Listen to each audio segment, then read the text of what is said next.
100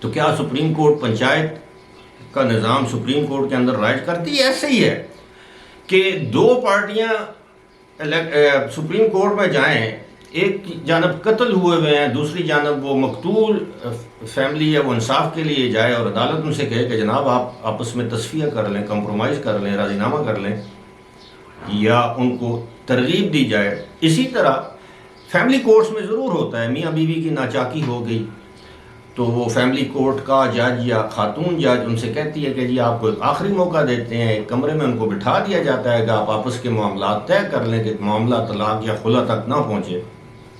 ایسا ہم نے دیکھا ہے، ہوا بھی ہے، کامیاب بھی ہوا ہے۔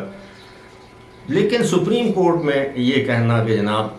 آئیں، نوٹس دینا، اور سیاسی جماعتیں جب وہ کیس سنا جا رہا تھا اس وقت سیاسی جماعتوں کے نمائندوں یا ان کے وکلاء کو نہیں سنا گیا، ان کو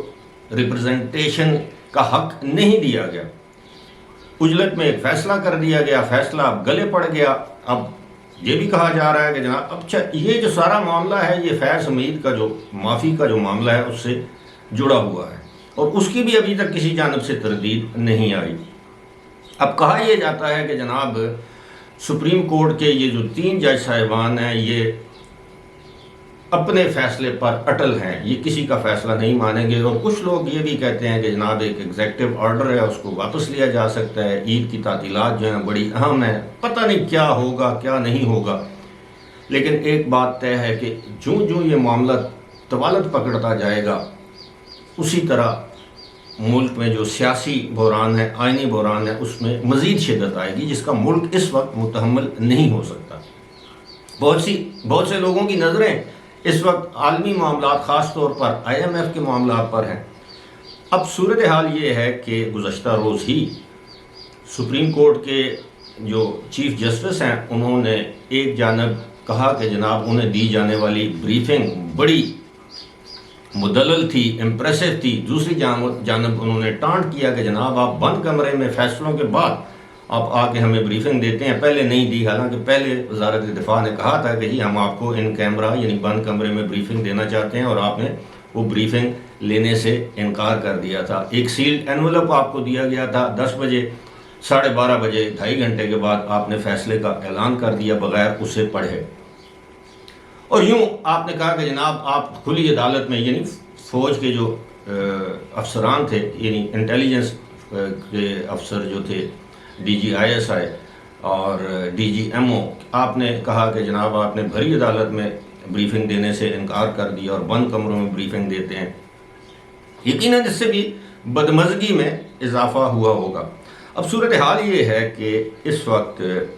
مولانا فضل الرحمان کی جماعت نے اور مولانا فضل الرحمان نے، حالانکہ گزشتہ روز بلاول بھٹو ان کے پاس ڈیرہ اسماعیل خان میں ان کے آبائی گاؤں میں ان کے پاس گئے تھے ان کو منانے کے لیے، لیکن مولانا فضل الرحمان نے کہہ دیا ہے کہ وہ عمران خان پر قطعی طور پر اعتماد نہیں کر سکتے، اس کی گارنٹی کون دے گا؟ اب معاملہ بھی یہی ہے، لہٰذا وہ مذاکرات کے لیے ہرگز تیار نہیں ہے۔ اب مولانا فضل الرحمان PDM کے سربراہ ہیں، تو کیا اس میں مذاکرات اگر نون لیگ اور دیگر PDM کی جماعتیں اور پیپلز پارٹی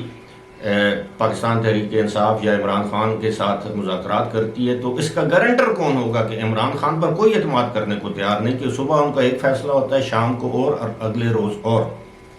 تو اس کی گارنٹی کیا سپریم کورٹ دے گی؟ اس کے اوپر بھی کوئی مانیٹرنگ جج بٹھایا جائے گا کہ جناب جو مذاکرات کی مانیٹرنگ کرے؟ ایسا قانون میں، آئین میں کہیں نہیں لکھا۔ اور کیا PDM ٹوٹ پھوٹ کا شکار ہو جائے گی؟ کیا مذاکرات طول دینے کے لیے معاملے کو یہ سب کچھ کیا جا رہا ہے تاکہ جناب زیادہ سے زیادہ ٹائم بائے کیا جائے اور حالات دوسری طرف چلے جائیں؟ لیکن ساتھ ہی ساتھ عدالت مصر ہے کہ 14 مئی کو ہی انتخابات ہونے ہیں۔ کیسے ہونے ہیں یہ کسی کو معلوم نہیں، کہ کیا اسی طرح خلائی مخلوق آئے گی، وہی بیلٹ پیپر چھپوائے گی، وہی الیکشن کے انتظامات کرے گی، وہی سیکیورٹی کے انتظامات کرے گی، اور وہی خلائی مخلوق جو ہے وہ ایک پارٹی کو ووٹ دے گی۔ اب جناب آتے ہیں فیض حمید، لیفٹیننٹ جنرل ریٹائرڈ فیض حمید نے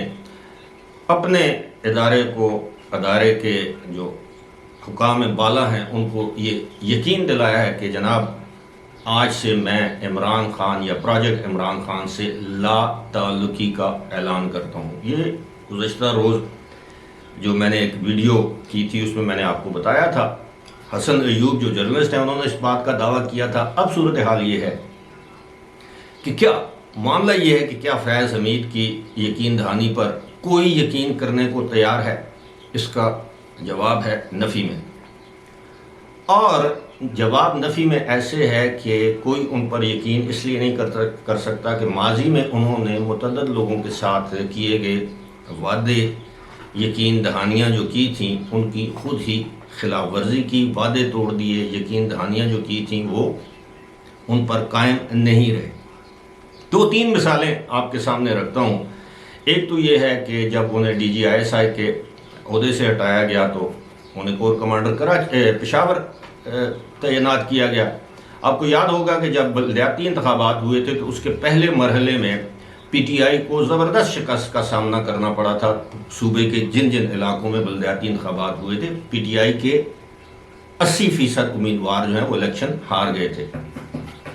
اس کے بعد جب دوسرا مرحلہ آیا تو پھر فیض حمید ایکٹیو ہوئے اور پی ٹی آئی کو ایک مرتبہ پھر جو ہے وہ الیکشن جتوانے میں انہوں نے بھرپور کردار ادا کیا۔ اس کے بعد ان کو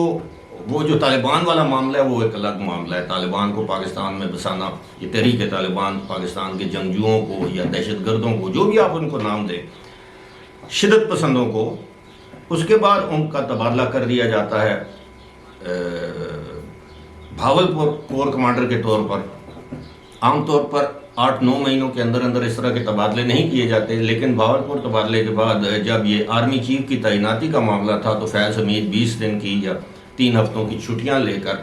یہ کہہ کر کہ وہ اپنی صاحبزادی کی شادی کی تیاریوں کے سلسلے میں انہیں چھٹی درکار ہے، لیکن پتہ یہ چلا کہ جناب وہ اسلام آباد کے کچھ سیف ہاؤسز میں مختلف لوگوں سے ملتے ہیں، جن میں صدر عارف علوی شامل تھے، پرویز خٹک شامل تھے، پی ٹی آئی کے دیگر رہنما شامل تھے۔ اس موقع پر وہ ایک مخصوص سازش میں ملوث ہیں کہ کس طرح موجودہ آرمی چیف کی تقرری یا تعیناتی کا راستہ روکا جا سکتا ہے۔ اس بات کے ثبوت جب ان کے سامنے لائے گئے، اس وقت کے جنرل قمر جاوید باجوہ نے یا GHQ نے ان کی چھٹیاں منسوخ کر دیں اور 3 یا 4 دن کے بعد انہیں کہا کہ جی آپ فوری طور پر بھاولپور اپنے جو جہاں آپ کی پوسٹنگ ہے آپ وہاں چلے جائیں۔ وہاں جا کر بھی یہ مختلف یوٹیوبر سے ملتے رہے جو پی ٹی آئی سے تعلق رکھتے ہیں، ان کو پیغامات دیتے رہے کہ آپ اس طرح کریں۔ اب کہا یہ جاتا ہے کہ کچھ ایسی ویڈیوز اور آڈیوز، اب ظاہر ہے جو آڈیوز اور ویڈیوز ہوتی ہیں وہ کیسی ہوتی ہیں آپ کو پتہ ہے، اس کا تمام ریکارڈ جو ججوں سے متعلق ہیں، جو سپریم کورٹ کے جج صاحبان سے متعلق ہیں، اس کا ریکارڈ اور دستاویزی ثبوت جو کہ ISI کے پاس ہوتے ہیں، وہ تمام کا تمام ڈیٹا یا ریکارڈ، اب مجھے نہیں معلوم یہ ممکن ہے کہ نہیں ہے، لیکن جب آپ ISI کے چیف ہوں تو کہا یہ جاتا ہے کہ وہ سب کچھ ساتھ لے گئے تھے، اور یہی وجہ ہے کہ اب وہ ان ویڈیوز اور آڈیوز ثبوتوں کی بنا پر کچھ جج صاحبان کو بلیک میل کر رہے ہیں اور بلیک میل کرنے میں کامیاب بھی ہوئے ہیں۔ این ممکن ہے اپنی سکن، اپنی جان بچانے کے لیے وہ کہیں کہ جی یہ لیں وہ ریکارڈ اور مجھے معافی دے دیں۔ کیا اس پر ان کو معاف کیا جا سکتا ہے؟ آرمی چیف جو اب موجودہ آرمی چیف ہیں، جو کہ اس وقت آرمی چیف نہیں تھے، ان کے خلاف سازش کرنے کے الزام میں کیا ان کو معاف کیا جا سکتا ہے؟ دیگر جو معاملات ہیں فوج کے اندر، اب آپ اندازہ کیجئے کہ وزیر اعظم ہاؤس میں ایک میجر ریکارڈنگ کرتا ہے وقت کے وزیر اعظم کی گفتگو کی، سرکاری یا جو بھی کانفیڈینشیل گفتگو کی، اور وہ ڈائریکٹ وہ گفتگو جو ہے وہ ریکارڈنگ جو ہے وہ جنرل فیض حمید کو دیتا ہے۔ اور جنرل فیض حمید اس وقت ISI کے چیف نہیں ہیں، جنرل فیض حمید اس وقت کور کمانڈر پشاور یا کور کمانڈر کوئٹہ تھے، بھاولپور تھے۔ یہ اتنا سنگین جرم ہے کہ آرمی کے اندر آپ نے ایک الگ کمانڈ بنا رکھی ہے اور ایک پیرالل نظام چلا رہے ہیں اور وزیر اعظم ہاؤس کی جاسوسی کروا رہے ہیں یا کر رہے ہیں۔ تو کیا اس طرح کے الزامات کی جو انکوائریاں ہو رہی ہیں جو کہ اب اپنے آخری سٹیج پر ہیں، تو جنرل فیض حمید کو آپ اور میں تو شاید معاف کرنے کے لیے تیار ہو جائیں، لیکن جس طرح کا ڈسپلنڈ ادارہ ہے پاک فوج، شاید وہ تیار نہ ہو۔ لیکن جب ان کے پاس ثبوت آ جاتے ہیں، انکوائریز جب کمپلیٹ ہو جاتی ہیں، پھر آپ کو علم ہونا چاہیے کہ اس کے بعد ایک مخصوص طریقہ کار ہے۔